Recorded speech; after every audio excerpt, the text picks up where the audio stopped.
Radhe Radhe everyone, welcome back to my channel Pravah the flow of knowledge.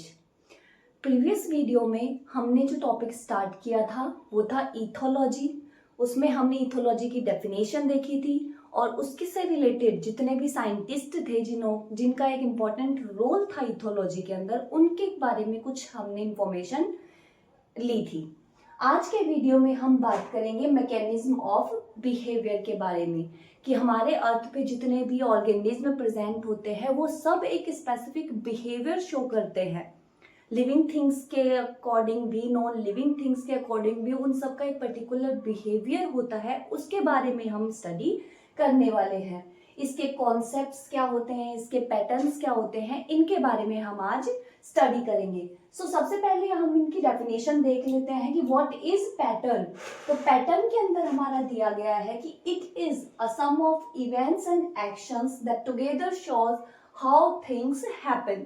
तो patterns के अंदर हम क्या देखते हैं, ये एक सम होता है जो भी एक्शंस एनिमल्स के, ऑर्गेनिज्म के द्वारा लिए जाते हैं, उनके क्या क्या इवेंट्स होते हैं उनकी पूरे लाइफ साइकिल के अंदर, जो कि वो पर्टिकुलर स्टिमुलस के थ्रू शो करते हैं, उन सबका जो सम होता है टुगेदर, जो हमें दिखाता है कि किस प्रकार से चीजें काम कर रही है, तो उस चीज को हम बोलते हैं पैटर्न। इसके अंदर हमें देखने को मिलते हैं बहुत सारे, जैसे कोर्टशिप बिहेवियर हो गया, रिप्रोडक्टिव बिहेवियर ऑर्गेनिज्म का होता है, उनकी फीडिंग, उनका माइग्रेशन, उनका जो फिक्स एक्शन पैटर्न है, साइंस स्टिमुलस हो गया, टेरिटोरियलिटी हो गया, उनके जो aggression behaviour, parental care, courtship, ये सारी जो चीजें हैं वो हम इसके अंदर देखने को मिलती हैं। फिर इसके बाद आता है कॉन्सेप्ट। कॉन्सेप्ट का जो फीचर होता है उसका मतलब होता है an idea of something new, कि कॉन्सेप्ट के अंदर हम देखते हैं कि कुछ नया बिहेवियर अगर किसी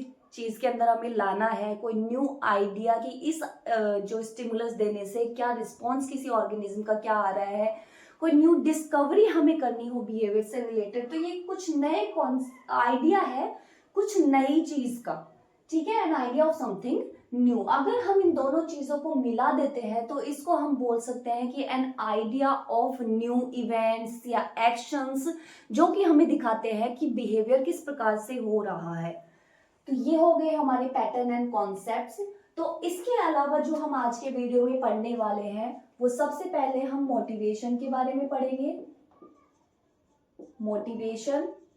फिर इसके बाद में हम fixed action pattern, FAP, fixed action patterns के बारे में पढ़ने वाले हैं। थर्ड जो हमारा सब पॉइंट होगा वो हमारा आता है साइंस स्टिमुलस।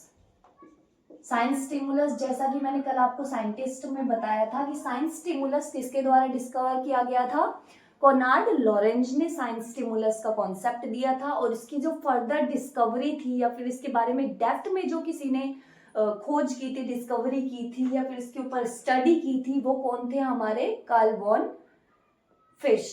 तो ये हम स्टडी करने वाले हैं, 3 सब टॉपिक यहाँ के। तो सबसे पहले हमारा आता है motivation.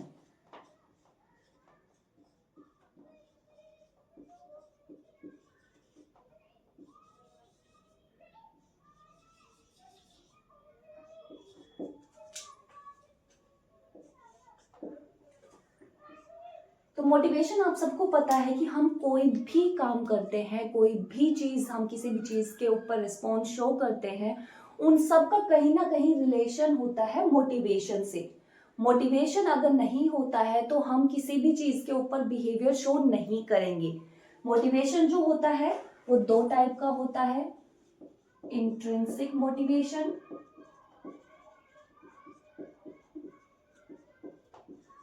And extrinsic motivation.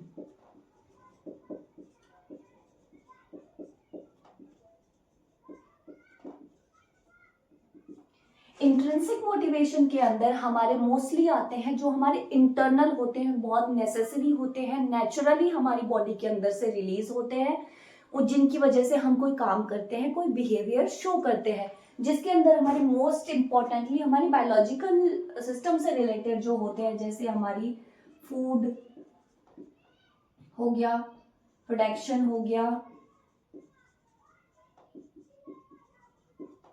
Thirst हो गया, ये कुछ कुछ हमारे जो बायोलॉजिकल रिलेटेड फंक्शंस होते हैं, जैसे हमें भूख लगती है तो हम खाने के लिए जाते हैं, अगर हमें भूख नहीं लगे तो हम खाना नहीं खाएंगे। तो खाने की तरफ फूड सीकिंग जो बिहेवियर है वो कब शो करेंगे हम, जब हमें भूख लगी हो। उसके बाद रिप्रोडक्शन का भी एक पर्टिकुलर बिहेवियर शो किया जाता है। डिफरेंट डिफरेंट एनिमल्स के अंदर सीजनल ब्रीडिंग देखी जाती है, पर्टिकुलर सीजन में ही वो अपना ब्रीडिंग बिहेवियर शो करते हैं। तो ये भी एक इंट्रिंसिक मोटिवेशन का टाइम है। थर्स्ट, प्यास, जब हमें प्यास लगती है तभी तो हम पानी पिएंगे, क्या हम जबरदस्ती पानी पी सकते हैं? बिल्कुल नहीं। तो थर्स्ट भी एक इंट्रिंसिक टाइप ऑफ मोटिवेशन है। एक्सट्रिंसिक मोटिवेशन के अंदर जो है ये एक साइकोलॉजिकल स्टडी के अंदर मोस्टली देखा जाता है, जिसके अंदर जो होते हैं जैसे हमारे प्राइज हो गया, मनी हो गया, और कुछ हमारे कंफर्ट से रिलेटेड कोई चीज हो गई जो हमें कंफर्ट दे रही हो, हमें एक्सटर्नली मिल रही हो, जिसके लिए हम कोई काम करें, तो वो जो होता है हमारा एक्सट्रिंसिक मोटिवेशन के अंदर आता है। तो ये जो है मोटिवेशन के टू टाइप्स होते हैं।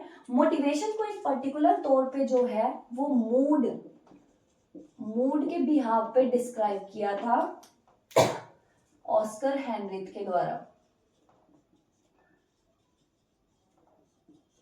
ऑस्कर हेनरिथ जो साइंटिस्ट थे, उन्होंने मोटिवेशन को पर्टिकुलरली एक मूड टर्म दिया था। मोटिवेशन का एक साइकिल होता है, एक पर्टिकुलर साइकिल में ये जो है वो बिहेवियर शो करता है। वो साइकिल जो है वो इस प्रकार से आता है। सबसे पहले जो है वो होमियोस्टेसिस कंडीशन रहती है। होमियोस्टेसिस कंडीशन रहती है means no movement, no behaviour, एक बैलेंस्ड जो सिचुएशन होती है उसके अंदर ऑर्गेनिज्म रहता है। इसके बाद में उसको किसी चीज की नीड होती है। जैसे हमें भूख लगी तो हमें किसकी नीड है? फूड की।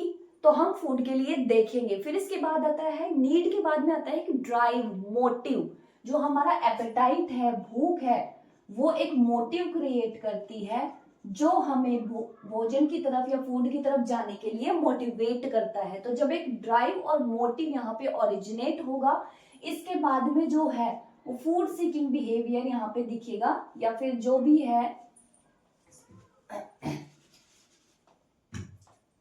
Need related behaviour.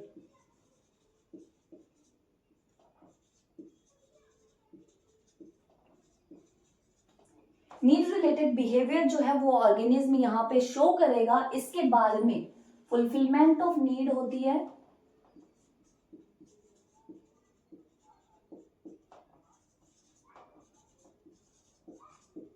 जब उस नीड की फुलफिलमेंट हो जाती है, उसके बाद में जो बिहेवियर के अंदर है, बिहेवियर डिक्रीज होने लगता है।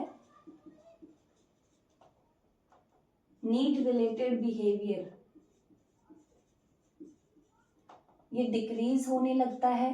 एंड देन अगेन जो है वो होमियोस्टेटिस कंडीशन जो है वो हमें यहाँ पे देखने को मिल जाती है। मतलब अगेन जो ऑर्गेनिज्म है वो बैलेंस स्टेट में आ जाता है, वो कोई रिस्पॉन्स शो नहीं करता है, वो होमियोस्टेटिस कंडीशन के अंदर वापस आ जाता है। तो ये जो साइकिल है वो हमें मोटिवेशन का एक पर्टिकुलर तौर पे जनरली एक नॉर्मल जो साइकिल होता है वो ये देखने को हमें मिलता है। मोटिवेशन जो होता है एक अर्ज होती है, ड्राइव होती है, रेडीनेस होती है किसी भी ऑर्गेनिज्म की किसी चीज को करने के लिए। तो हम ये भी यहाँ पे लिख सकते हैं मोटिवेशन अर्ज, ड्राइव या फिर रेडीनेस of an organism